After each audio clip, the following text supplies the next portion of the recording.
6:07 live at daybreak on your Monday. We had some noisy weather in our neck of the woods, but we had a tornado touchdown in another part of the state. That's the one spot that one is confirmed. Could be more than that, but Jonah Kaplan is live out in Iowa County now near Dodgeville.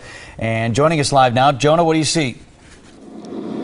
Wow, Vince, I mean, the street's just littered with leaves and branches. I mean, take a look behind me over here. We're on Highway Q, and we got some downed trees over here. You don't have to see homes with roofs off to tell that a tornado just has such destructive power. A whole row of trees just to the center here. You could just see the open area. Trees used to stand here, large pine trees rooted in the ground. Those are firm foundations, and now they're just chopped up like they're firewood. As we come back over here, a lot of neighbors awake right now. And Rachel, we met earlier. If you could just come over here for a second. You said it was a very busy night. This is Rachel Jordan, who lives here. You lived here 9 years. What was it like last night? Well, the first I knew of the storm was when my security system alarm went off because the lightning triggered the heat detector in the garage. And so that's when I realized that there was a terrible storm, and it was probably mostly over by that time. What does it look like outside your home? You said there were just so many trees everywhere. There are,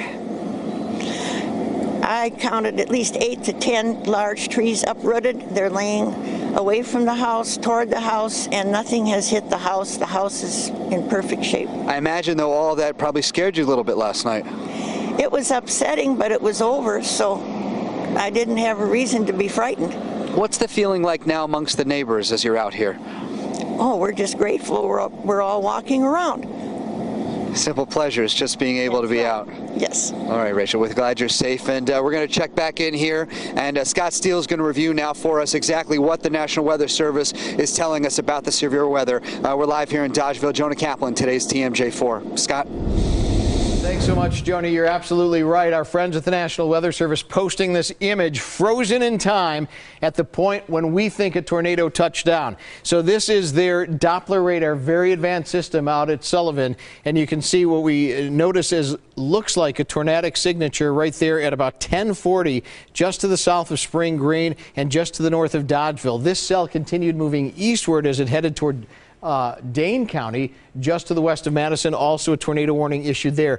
Doppler radar can do a lot of things. This really depicts the tornadic signature there. We'll go over more of this as we go through the next couple of days and review exactly what happened. But it does look as though there were at least several houses, as you heard from Jonah's report, with roofs torn off and hundreds of trees down. Let me take you over to the big wall and take you around the clock so you could plan your day weather-wise. 71 degrees outside at 7 a.m. on average with sun breaking through the clouds. We will have dry hours this morning with a mix of sun and clouds at noon. A muggy 80 degrees midday and about 81 degrees by 6 this evening. This afternoon into this evening, get ready for another round of potentially severe weather. Talk much more about that coming up.